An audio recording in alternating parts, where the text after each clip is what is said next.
Et au nom du gouvernement aussi, je voudrais leur dire merci. Le projet Équité et Qualité dans l'éducation pour le développement des compétences, EQUDEC, conduit par le LARES, avec l'appui de la coopération suisse, procède par la sensibilisation ainsi que l'appui matériel et financier.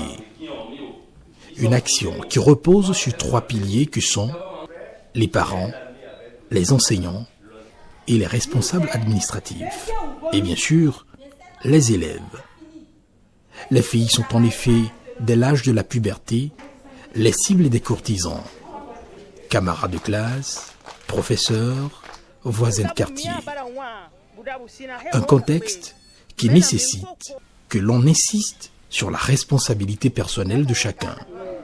Nous avons planifié de faire une campagne de 15 jours pour renouveler les engagements avec nos différents acteurs du système éducatif par rapport à la lutte contre les facteurs de déperdition scolaire. Nous avons un dispositif qui permet d'aller dans les villages, de rencontrer les parents et d'échanger avec eux à bâton rompu et de leur faire prendre des engagements. Il en est de même au niveau des établissements scolaires. Nous avons discuté avec les enseignants et les responsables administratifs. Après, nous nous sommes rapprochés des élèves, filles comme garçons, pour qu'elles puissent également renouveler leur engagement.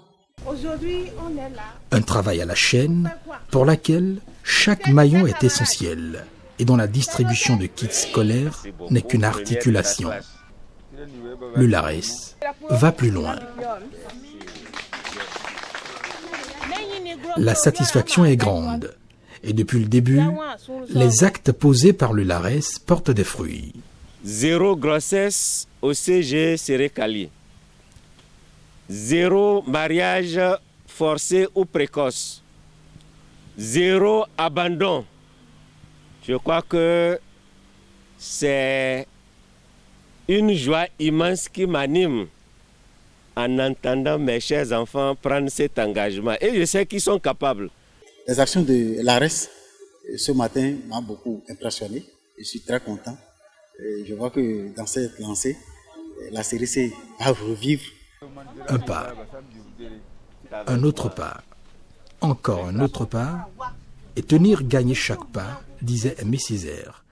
La réussite du LARES dans le Borgou repose sur tous les groupes impliqués, et ceci commence par la maison. Les parents démissionnent. C'est la fille même qui se débrouille, fait des jobs pour payer sa scolarité, acheter les fournitures, et facilement elle se laisse engrosser par un jeune ou bien un élève qui, de façon sporadique, lui vient en aide. Donc c'est dans ce cas que nous sensibilisons les mamans et les parents pour une meilleure prise en charge de leurs enfants. Ces collèges, au nombre de 79, parcourus par le LARES, laissent entrevoir que le chemin vers l'idéal, convoité, est encore long. Après ces 15 jours de campagne, dans 23 collèges et dans plus de 100 villages, nous sortons de là tout rassurés que notre objectif sera atteint au regard des engagements et de la motivation que nous avons sentie tant au niveau des élèves, au niveau des parents, mais aussi au niveau des responsables administratifs. Mais ça ne va pas s'arrêter là. Nous pensons que nous devons garder le cap assez haut à travers tous nos dispositifs d'information et d'orientation qui existent sur le terrain. La tâche à accomplir demeure immense, mais le LARES, tenant le bon bout, ne le lâche pas, fort de l'appui de la coopération suisse et du partenariat avec les autorités de l'éducation.